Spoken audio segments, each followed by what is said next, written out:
From the National Newsroom of the Canadian Press, I'm Rob Westgate.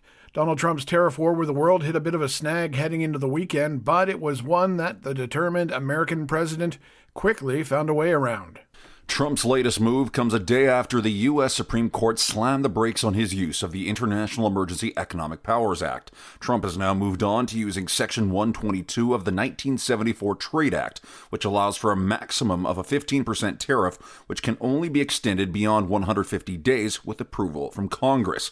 On the plus side, the changing tariff threats are likely to have little impact on the Canadian economy, but it will add to ongoing uncertainty ahead of a mandatory review of the Canada-U.S.-Mexico agreement on trade. David Bowles, The Canadian Press. Another shock has hit the BC community of Tumbler Ridge. Reports surfaced ahead of the weekend that the artificial intelligence company OpenAI had logged concerns over the young shooter's interactions with its ChatGPT program before the tragic incident. The Wall Street Journal reports that Jesse Van Rootselaar made posts about scenarios of gun violence that had been automatically flagged last June. And while OpenAI banned the account, they say it did not meet the threshold required to inform law enforcement about a risk. Van Rootselaar shot and killed her mother, half-brother, 5 high school students, an educational assistant, and then herself. With more and more younger workers looking to avoid management-focused roles, some organizations are having to make changes.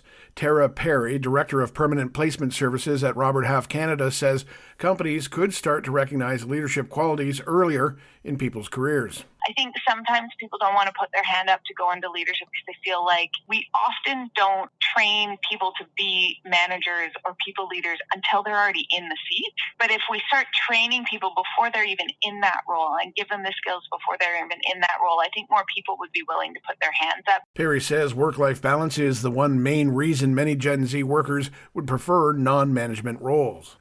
South of the border now, J.P. Morgan Chase is acknowledging for the first time that it closed the bank accounts of U.S. President Donald Trump and several of his businesses in the political and legal aftermath of the January 6 attacks on the U.S. Capitol. Now, the surprise announcement was part of a court filing submitted this week in Trump's lawsuit against the banker and its leader, Jamie Dimon. Trump is suing for $5 billion, alleging that his accounts were closed for political reasons, disrupting his business operations.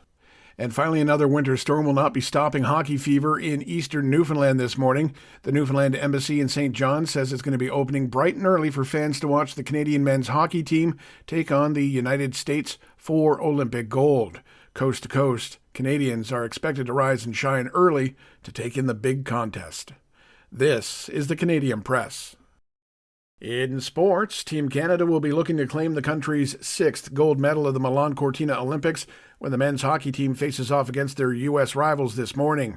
Canada enters the final day of competition at the Winter Games, with 20 medals, including 6 silvers and 9 bronze. Canadians Rachel Carker and Amy Fraser will compete in the women's free ski halfpipe final today, an event that was delayed a day due to poor conditions at Lavino Snow Park. Canadian speed skaters Valerie Malte and Stephen Dubois will be carrying the Maple Leaf into today's closing ceremonies in Verona. Looking ahead, the 2030 Winter Games will be held in France. And finally, for some non-Olympic updates, the Toronto Raptors will be aiming to win back-to-back road games when they visit the Milwaukee Bucks this afternoon in one of 11 contests on the league schedule. The Raptors, who beat the host Chicago Bulls 110-101 back on Thursday, will be without star forward Scotty Barnes due to what the team is describing as personal reasons. From the Canadian Press, I'm Rob Westgate. Thanks for listening. Don't forget to follow and subscribe.